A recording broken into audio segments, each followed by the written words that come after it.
Have you ever walked into a room and felt completely invisible? Like everyone else just knows how to connect, but you're stuck on the sidelines. Here's what nobody tells you. The people who seem naturally magnetic aren't born that way. They're using specific techniques that make others want to talk to them first. But here's the twist. The most powerful one is something you're probably doing wrong right now. And I'm saving it for the very end because once you fix it, everything changes. I'm going to show you exactly how to make people notice you, approach you, and actually want to start conversations without you having to force anything or fake confidence. By the end of this video, you'll understand why you've been invisible and exactly what to do about it. The final technique is the game changer, so stick around because that's where the real magic happens.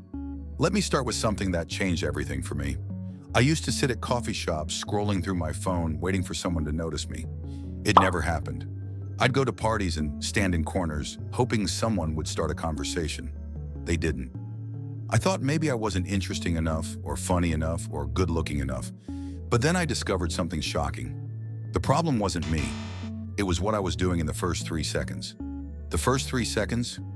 When you walk into any space, people make a judgment about you instantly. Not in minutes, not after talking to you. In 3 seconds. Most people do what I used to do. They walk in with their head down, eyes on their phone, or scanning the floor. They think they're being humble or not showing off. However, what they're actually doing is sending a giant signal that says, "Don't talk to me. I'm not available. Leave me alone." Here's what magnetic people do differently. They walk in with their head level, not up like they're arrogant, just level.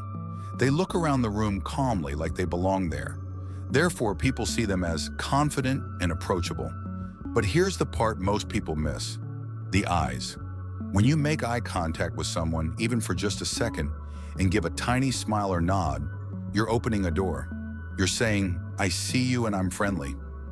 That small gesture plants a seed in their mind. Later, they'll feel comfortable approaching you because you already acknowledge them. I tested this at a bookstore.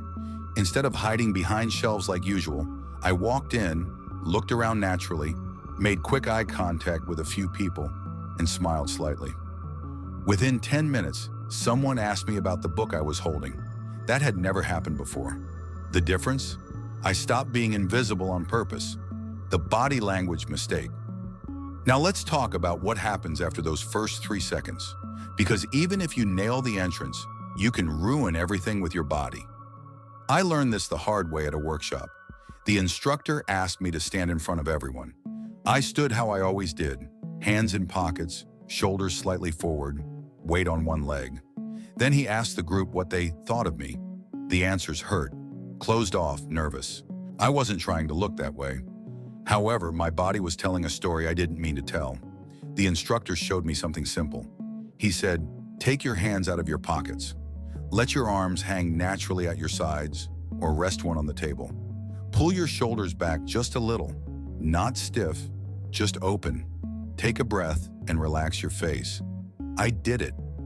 I felt awkward at first, like I was acting. But then he asked the group again. This time they said more approachable, confident. Here's what I realized. Your body talks before your mouth does. If your arms are crossed, you look defensive. If you're hunched over your phone, you look busy or uninterested. If you're tense, people can feel it from across the room. But when your body's open and relaxed, people read you as safe and welcoming. They feel like they can approach you without being rejected. Therefore, they do. After that workshop, I started paying attention to my posture everywhere. In cafes, I'd sit with my chest open, arms visible, shoulders relaxed. At events, I'd stand with my weight balanced, not leaning against walls or hiding in corners. The change was incredible. People started sitting next to me asking me questions, including me in conversations, all because my body stopped pushing them away. The ultimate technique. Now here's the final piece, the one that ties everything together, the technique that makes all the others work even better. It's this: stop waiting for people to validate you. Here's what I mean. Most people who feel invisible are actually stuck in a loop. They walk into a room hoping someone will notice them. They stand there waiting for someone to approach them. They measure their worth by whether others choose to talk to them. However, magnetic people flip the script. They walk in assuming they belong.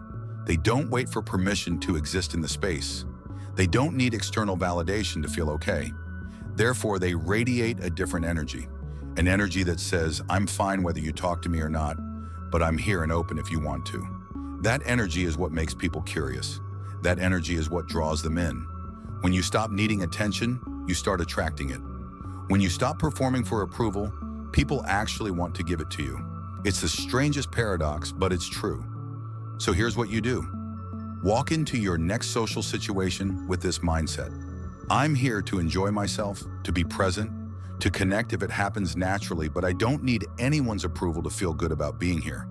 Because the moment you stop chasing attention is the moment everyone starts noticing you.